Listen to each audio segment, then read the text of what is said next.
2026 সাল এনিমি জগতের জন্য একটি গোল্ডেন ইয়ার। অনেক অপেক্ষার পর অবশেষে ফিরেছে কিছু জনপ্রিয় এনিমি সিরিজ, থাকছে নতুন চমক। আজকের ভিডিওতে আমরা কথা বলবো এমনই কিছু মোস্ট পপুলার এনিমি সিরিজ নিয়ে।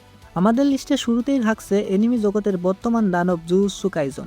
জুজুৎসু কাইসেনের সিজন 3 মূলত কালিন গেম আর্ক নিয়ে তৈরি করা হয়েছে। শিবুয়া ইনসিডেন্টের পর সাতারু গোজো প্রিজন রিয়েলে আটকা পড়ে যায় আর পুরো পৃথিবী একটা বড়সড় বিপদে পড়ে। এই সিরিজে ইউজি ও তার বন্ধুরা এই কালিন গেম নামক একটি মরণঘাতী খেলায় অংশ নেয়, যেখানে কেনজাকু সব জুজুৎসু ব্যবহারকারীদের নিয়ে কিছু একটা করার চেষ্টা করেছে। জুজুৎসু কাইসেনের এনিমিটি তৈরি করেছে জাপানি অ্যানিমেশন স্টুডিও মাপ্পা স্টুডিও। মাপ্পা বর্তমানে ইন্ডাস্ট্রির সব থেকে সেরা স্টুডিও, যারা attack on Titan final season এবং চেনসো ম্যান এবং ভিনল্যান্ড সাগা সিজন 2 এর জনপ্রিয় এনিমি সিরিজ তৈরি করেছে। লিস্টের 2 নম্বরে আছে সাইকোলজিক্যাল থ্রিলার মাস্টারপিস রিজিরো। 2026 সালে এর চতুর্থ সিজন নিয়ে ফ্যানদের মাঝে উন্মাদনা অনেক বেশি।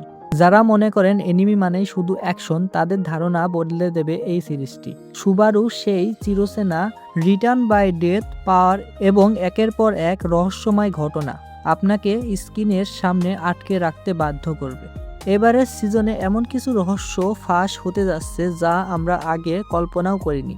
আপনি কি প্রস্তুত সুবাসুর এই নতুন যন্ত্রণাদায়ক সফরের সাক্ষী হতে? এরপর আমাদের সব থেকে শেষে রয়েছে সব থেকে মোস্ট পপুলার একটি এনিমি, উইচ হ্যাট অ্যাটেলিয়ার। 26 সালে সব থেকে বড় সারপ্রাইজ উইচ হ্যাট অ্যাটেলিয়া। এটি এমন একটি এনিমি যা এর আর্ট স্টাইল দিয়ে ইতিমধ্যে সবাইকে তাক লাগিয়ে দিয়েছে, যেখানে জাদুকে কোনো সুপার পাওয়ার হিসেবে নয় বরং একটি আর্ট বা শিল্পী হিসেবে দেখানো হয়েছে। কোকোর জাদুকরী হওয়ার লড়াই এবং অসাধারণ সব ভিজুয়াল ইফেক্ট আপনাকে রূপকথার এক মায়াবী দুনিয়ায় নিয়ে যেতে বাধ্য হবে। যারা নতুন এবং ইউনিক কিছু খুঁজছেন তাদের জন্য এটি মাস্টার ওয়াচ একটি এনিমে।